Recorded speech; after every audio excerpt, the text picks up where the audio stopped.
Hello everybody, बात करते हैं करंट की एक और इम्पोर्टेंट न्यूज़ की। जैसे कि हम देख सकते हैं ईरान और इजराइल के बीच तनाव बहुत ज़्यादा बढ़ गया है। तो इसी में अब ईरान ने जो है एक मिसाइल का प्रयोग किया है। इसमें ईरान ने इजराइल पर फतेह मिसाइल दागी है, जिसमें अब तक जो ईरान है वो 300 से अधिक मिसाइल इजराइल पर दाग चुका है। आगे हम फतेह मिसाइल के बारे में चर्चा करेंगे। खबर क्या है?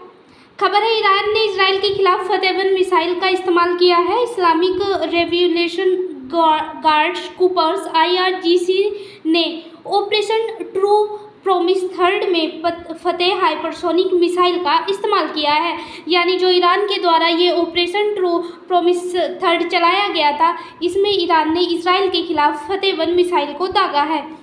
IGC ने कहा मिसाइल ने इजराइल पर एयर डिफेंस सिस्टम है, जो इजराइल का एयर डिफेंस सिस्टम था, उसे फतेह-1 मिसाइल ने ईरान के अनुसार पूरी तरह से नष्ट कर दिया है। इसमें रिपोर्ट भी सामने आई है। रिपोर्ट के अनुसार यह पहली बार है जब इस मिसाइल का संघर्ष में उपयोग किया गया है, यानी युद्ध में पहली बार इसका इस्तेमाल किया है। इससे पहले अक्टूबर 2024 में इसे जो जेरूसलम है वहाँ पर ईरान के द्वारा इसे दागा गया था।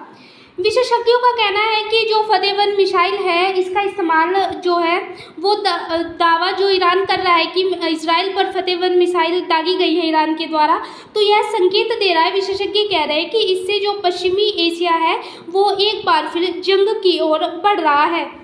इजराइल ने अभी तक कोई भी इस युद्ध में ऐसी किसी भी जो ये सार्वजनिक जो मिसाइल है इसका उपयोग अभी तक नहीं किया है, जिसे हाइपरसोनिक मिसाइल जो श्रेणी है हाइपरसोनिक श्रेणी, इसमें रखा गया हो। यानी इजराइल ने तो ऐसी किसी भी जो है ये हाइपरसोनिक मिसाइल की जो श्रेणी होती है इनका उपयोग नहीं किया है, लेकिन ईरान ने इजराइल के खिलाफ जो है फतेह-1 जो मिसाइल है हाइपरसोनिक मिसाइल उसका इस्तेमाल कर दिया है, जिससे इजराइल का जो एयर डिफेंस सिस्टम है वो पूरी तरह से नष्ट हो गया है। हाइपरसोनिक मिसाइल आयरन डोम के लिए एक बड़ी चुनौती बन सकती है। फतेह-1 जो है इजराइल के आयरन डोम जैसे हवाई जो रक्षा तंत्र है उसके लिए बड़ी चुनौती, मतलब जो आयरन डोम है उसके लिए हाइपरसोनिक को रोकना बहुत ज़्यादा कठिन है। तो इससे जो है ईरान की यह हाइपरसोनिक मिसाइल इजराइल के आयरन डोम के लिए एक चुनौती बन सकती है। अगर फतेह-1 मिसाइल की बात करें तो किसने जो है इसे लॉन्च किया था, कब किया गया था और किसने इसे यह नाम दिया था? तो फतेह-1 मिसाइल को 2023 में पहली बार ईरान ने सार्वजनिक किया था और इसका नाम ईरान के ही सर्वोच्च नेता आयतुल्लाह अली खोमेनी ने रखा था। इसे ईरान की पहली हाइपरसोनिक मिसाइल माना जाता है, जिसकी रफ्तार, सटीकता और दुश्मन की मिसाइल डिफेंस सिस्टम, जैसे कि अभी भी देख पा रहे हैं कि जो इजराइल का जो सिस्टम है ये आयरन डोम सिस्टम है, इसे भी ये जो है चकमा देने और ध्वस्त करने में सक्षम है। तो इसी को देखते हुए जो है जो मिसाइल डिफेंस को ये चकमा दे सकती है, इसकी अक्षमता को देखते हुए यह अपने आप को बहुत ज़्यादा खतरनाक बनाती है। रिपोर्ट के अनुसार जो है इस्लामिक रिवोल्यूशनरी गार्ड्स कूपर्स ने फतेह-1 मिसाइल को इजराइल स्ट्राइकर कहा है। इजराइल स्ट्राइकर इसे इसलिए कहा गया है क्योंकि इजराइल के कुछ ऐसे सिस्टम हैं जिन्हें यह ध्वस्त कर सकती है। आयरन डोम का इस्तेमाल हमने भी देखा है, जैसे कि अभी भारत और जो पाकिस्तान का तनाव था उसमें भी इजराइल के आयरन डोम का जो है इस्तेमाल भारत ने किया है पाकिस्तान के ड्रोन थे उसे ध्वस्त करने के लिए। तो जो आयरन डोम है वो बहुत ज़्यादा सक्षम मानी जाती है किसी भी मिसाइल को जो है टारगेट करके ध्वस्त करने में। तो ऐसे में जो है ये जो मिसाइल है फतेह-1 इजराइल के लिए एक स्ट्राइकर बन सकती है, क्योंकि यह आयरन डोम को जो है ख़त्म करने में सक्षम है। ईरान ने इजराइल की ओर हाइपरसोनिक मिसाइलें दागी है। ईरान की यह पहली हाइपरसोनिक मिसाइल है जो उच्च गति, सटीकता और उड़ान के दौरान अपने रास्ते को बदलने में भी यह सक्षम है। ऐसा बताया जाता है कि जो मौजूदा इस वक्त संघर्ष चल रहा है इसमें बताया जा रहा है कि यह पहली बार है जब इसमें ईरान के द्वारा जो हाइपरसोनिक मिसाइल है इसका उपयोग किया गया है। फतेह 1 मिसाइल क्या है, अब इसकी बात कर लेते हैं। यह ईरान की पहली हाइपरसोनिक मिसाइल मानी जाती है जो अपनी उच्च गति, सटीकता और उड़ान के बीच दिशा बदलने की अक्षमता रखती है। दिशा बदलने में यह सक्षम है क्योंकि अगर आयरन डोम के द्वारा इसे टारगेट भी किया जाता है या फिर अन्य इजराइल की जो भी अन्य जो हथियार है उनके द्वारा इसे टारगेट किया जा सकता है, तो ये आसानी से अपनी गति को बदलकर बचने में सक्षम है। यह इजराइल के आयरन डोम एरो जैसे उन्नत मिसाइल रक्षा प्रणालियों को ख़त्म करने के लिए इसे डिज़ाइन किया गया है। यानी जो ईरान की जो मिसाइल है, फतेह 1 मिसाइल है, यह इजराइल का चाहे वो आयरन डोम हो या फिर एरो जैसे जो उसकी बहुत ज़्यादा उन्नत तकनीकी में मानी जाती है, ये दो ऐसे जो डिफेंस सिस्टम है उसके जो बहुत ज़्यादा उन्नत है, तो ऐसी रक्षा प्रणालियों को ख़त्म करने के लिए ईरान के द्वारा इसे डिज़ाइन किया गया था। हाइपरसोनिक शब्द का जो इस्तेमाल है इसे हथियारों के लिए होता है जो पृथ्वी के वायुमंडल में बहुत तेज गति से हमला कर सकते हैं, और जिसमें हाइपरसोनिक ग्लाइड, हाइपरसोनिक क्रूज मिसाइलें इसमें शामिल है। यानी जो ये हाइपरसोनिक जो श्रेणी है इसमें कई तरह की मिसाइलें शामिल है, चाहे वो हाइपरसोनिक ग्लाइड हो, क्रूज मिसाइल हो या फिर अन्य कई तरह की मिसाइलें भी इसमें मौजूद है। ये जो मिसाइलें होती हैं इन्हें बहुत ज़्यादा रोकना इन्हें बहुत ज़्यादा मुश्किल होता है क्योंकि इनकी गति बहुत ज़्यादा तेज़ होती है और ये बहुत ज़्यादा तेज़ गति से अपने टारगेट को ख़त्म करने के बाद दिशा बदलने में सक्षम होते हैं। फतेह 1 रेंज की बात करें तो 1400 किलोमीटर तक है इसकी रेंज, और यह सॉलिड ईंधन तकनीकी है, सॉलिड ईंधन से यह चलती है। यह सिंगल स्टेज प्रोपल्शन सिस्टम का उपयोग करती है। इसके अगर गति मेघ की बात करें तो 5 मेघ इसकी गति है जो ध्वनि की गति से 5 गुना लगभग 6.100 किलोमीटर प्रति घंटे, लगभग 3.800 प्रति मील घंटे की रफ्तार तक यह पहुंच सकती है। तो इसकी गति को देख के जो इसकी गति है यह ध्वनि से भी 5 गुना तेज है। तो हम देख सकते हैं कि वायुमंडल में किसी भी तरह की मिसाइल को ख़त्म करके अपनी तेज गति के कारण ही, बहुत ज़्यादा सटीकता के कारण यह किसी भी मिसाइल सिस्टम को ध्वस्त कर सकती है और अपनी गति को बदलकर बचने में भी सक्षम है। इसमें विशेषज्ञों का मानना है जो पूर्व अमेरिकी सेना के विस्फोटक आयुध टेक्नीशियन ट्रेवर बॉल है, उन्होंने CNN से कहा है कि यह ईरान की सबसे नई बैलिस्टिक मिसाइलों में से एक है।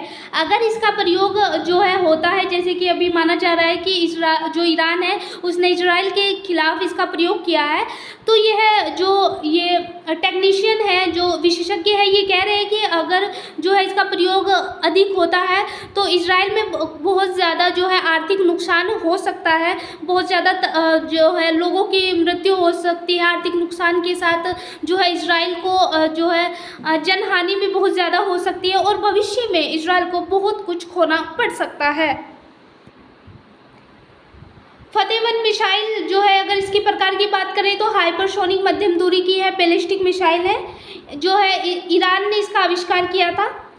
अगर इसके उपयोग की बात करें तो ईरान ने इजराइल युद्ध में ही इसका पहली बार उपयोग किया है। वारहेड की इसकी वजन की बात करें तो 350 से 450 किलोग्राम, 770 990 पाउंड इसका वो वारहेड का इसमें वजन है, और इसमें ठोस ईंधन है उसका प्रयोग इसमें किया जाता है। ईरान की कुछ अन्य मिसाइलें भी है जो ईरान इजराइल के खिलाफ प्रयोग कर सकता है युद्ध में, क्योंकि बहुत ज़्यादा तनाव इजराइल और ईरान के बीच बढ़ रहा है। तो इसको देखते हुए ईरान ने इजराइल पर अभी तक अगर हम बात करें तो 370 से ज़्यादा बैलिस्टिक मिसाइल का अभी तक इस्तेमाल किया है, जिसमें करीब इजराइल के 1 दर्जन से ज़्यादा बात करें तो इसको बहुत ज़्यादा इजराइल को 1 दर्जन से ज़्यादा लोगों की मृत्यु हुई है, जनहानि बहुत ज़्यादा हुई है, आर्थिक नुकसान बहुत ज़्यादा हुआ है। और अगर बात करें तो जैसे 370 इसने ईरान के द्वारा बैलिस्टिक मिसाइल दागी गई है इजराइल पर, और कुछ ऐसी बैलिस्टिक मिसाइल भी है जो इजराइल रोकने में नाकाम रहा है, जिससे बहुत ज़्यादा आर्थिक और जनहानि इजराइल को झेलनी पड़ी है। अभी भी ईरान के पास ऐसी खतरनाक मिसाइलें मौजूद है जो इजराइल को बहुत ज़्यादा नुकसान पहुंचा सकती है। सबसे पहले बात करते हैं साहब 3 मिसाइल की। इस मिसाइल की रेंज 1300 से 2000 किलोमीटर है। इसे परमाणु हथियार ले जाने के लिए बनाया गया है।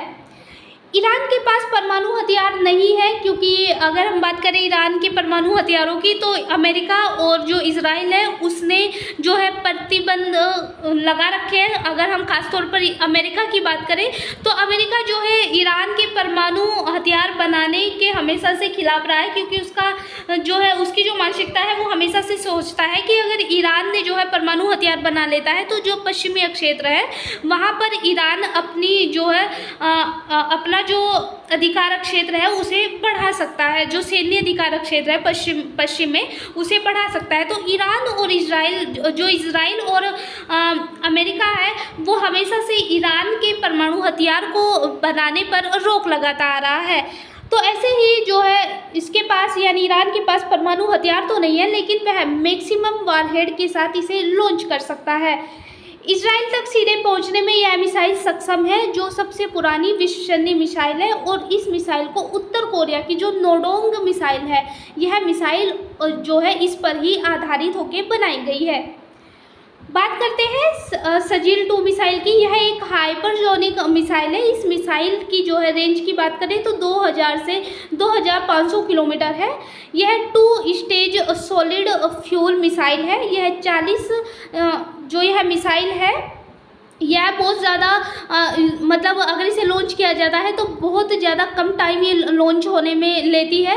यह 30 से 40 मिनट में लॉन्च हो सकती है, और यह ईरान की सबसे ज़्यादा एडवांस लॉन्ग रेंज मिसाइल है। और जो यह क्योंकि यह बहुत ज़्यादा कम समय लेती है और बहुत ज़्यादा जो है लंबी किसी भी जो है टारगेट को निशाना बनाने में बहुत लंबी रेंज की मिसाइल है, तो इजराइल की किसी भी जगह को यह आसानी से निशाना बना सकती है। अब बात कर लेते हैं खुर्रम शहर 4 मिसाइल की। इस मिसाइल की रेंज की बात करें तो 2000 किलोमीटर इसकी रेंज है। यह मिसाइल 1800 किलो बम लेकर उड़ान भर सकती है। मैन्यूवरेबल जो है री एंट्री व्हीकल है, इसकी वजह से इसे इंटरसेप्ट जो है करना बहुत ज़्यादा मुश्किल है। इसे next generation high prison missile भी कहा जाता है, जो आयरन डोम को चकमा दे सकती है, क्योंकि आयरन डोम जो है इजराइल का सबसे ज़्यादा अच्छा डिफेंस सिस्टम माना जाता है। सोमार यह missile long range cruise missile है। इसे ईरान ने रूस की टेक्नोलॉजी पर बनाया है। इसे ज़मीन से ज़मीन पर लॉन्च किया जा सकता है, और यह रडार को चकमा देने और एयर डिफेंस सिस्टम को आसानी से ख़त्म कर सकती है।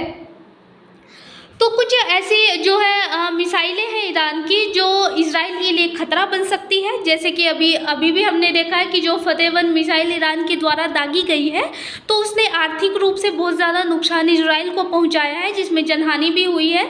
तो परमाणु हथियार तो नहीं है जो है ईरान के पास, लेकिन उसके पास कई सारी ऐसी बैलिस्टिक मिसाइल है जिससे ईरान को भविष्य में बहुत ज़्यादा खतरा उत्पन्न हो सकता है। विशेषज्ञों का भी मानना है कि जो है अगर भविष्य में जो ईरान है वो इजराइल पर बैलिस्टिक मिसाइलें, जो कि अभी तक 370 से ज़्यादा बैलिस्टिक मिसाइलें दागी भी जा चुकी है, लेकिन अगर और ज़्यादा मिसाइलें दागी गई तो ये बहुत ज़्यादा खतरा इजराइल के लिए बन सकती है। तो ये आज की हमारी करंट की न्यूज़ थी। Thank you so much.